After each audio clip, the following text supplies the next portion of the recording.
issue answering that question. నా problem ఏంటో చెప్తా నేను. మేము ప్రజా సమస్య మీద ఒక పోరాటం చేస్తాం లేదా ఒక ప్రెస్ మీట్ పెడతాం. అదే పనిగా మేము ప్రెస్ మీట్ పెట్టి ఇంత స్టడీ చేసి దీని మీద ఇంత కష్టపడి ఇంత మాట్లాడతాం. తీరా మీరేమో అంత సబ్జెక్ట్ అయిపోయాక ఇలాంటిది ఏదో ఒక ప్రశ్న అడుగుతారు. యా, సో ఇదంతా మర్చిపోతారు. మీరు హైలైట్ చేసే ఏకైక విషయం ఏమిటి అంటే నేను జగన్మోహన్ రెడ్డి గారి మీద ఏం చెప్పాను, నేను జగన్మోహన్ రెడ్డి గారిని ఖండించాను, ఇది ఒక్కటే హైలైట్ అవుతుంది. ఇది ఎక్కడి న్యాయం అని అడుగుతున్నాం. మేము మమ్మల్ని సాక్షి టీవీ ఎలాగో కవర్ చేయదు, సాక్షి ఛానల్, సాక్షి టీవీ, సాక్షి మీడియా ఎలాగో కవర్ చేయదు. మిగతా మీడియా అంతా మేము జగన్మోహన్ రెడ్డి గారికి వ్యతిరేకంగా మాట్లాడితే ఆ బిట్ మాత్రమే కవర్ చేస్తారు. మేము ఎట్లా సర్వైవ్ అవ్వాలి? This is not right.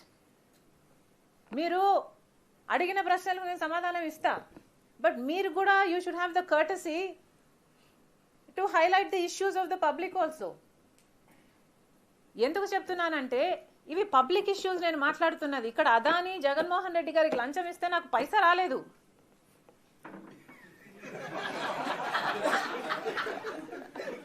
నాకు రావాలని నేను అంటలేదు, నాకు సంబంధం లేదని చెప్తున్నా. ఈరోజు వాస్తవానికి నేను జగన్మోహన్ రెడ్డి గారి గురించి ఇలా మాట్లాడకపోతే, ఆయన అవినీతి ఎత్తి చూపకపోతే, ఆయనకు వ్యతిరేకంగా మాట్లాడకపోతే నా ఆస్తి నాకు ఇచ్చేస్తానంటున్నారు. నిజానికి నాకు మాట్లాడకపోతేనే లాభం, కానీ మాట్లాడడం నా బాధ్యత. నేను కాంగ్రెస్ పార్టీ అధ్యక్షురాలిని, ఇది నా విధి. మాట్లాడడం నా బాధ్యత కాబట్టి పని కట్టుకొని ఇప్పుడు ప్రభుత్వానికి వ్యతిరేక అవినీతి బయటపడినప్పుడు మాట్లాడడం మా విధి. ఇలాంటివి కూడా కొంచెం కవర్ చేయాలి కదా. ఒక్క నిమిషం, ఇది అయిపోయినాక I will come back to that. So దయచేసి please have the courtesy to give us some coverage for the public issues also. Congress party is a national party. Congress party అధికారంలో ఉన్నప్పుడు ఎన్నో అద్భుతమైన పథకాలు చేసిన పార్టీ. ఇప్పుడు అధికారంలో లేనంత మాత్రాన, ఆంధ్ర రాష్ట్రంలో ఇది చిన్నదైనంత మాత్రాన Congress party is not a small party. Congress party is the only party that can save the country today.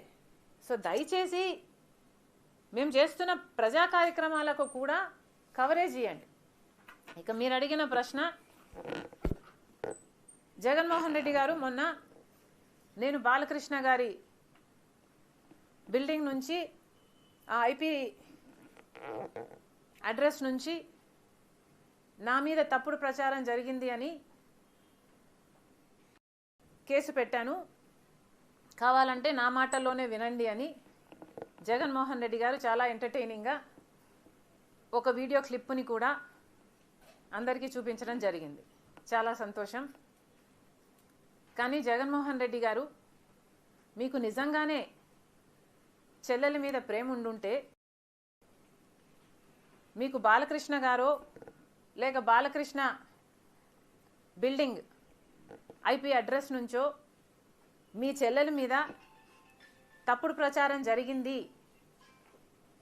అని మీరు నమ్మింటే, మీకు తెలుసుంటే, మరి మీరు 5 సంవత్సరాలు ముఖ్యమంత్రిగా ఉన్నారు కదా. ఆ ఇష్యూ జరిగిన తర్వాత 5 సంవత్సరాలు మీరు ముఖ్యమంత్రిగా ఉండి ఏం గాడిదలు కాశారండి? ఎందుకు ఎంక్వైరీ వేయలేదు బాలకృష్ణ మీద?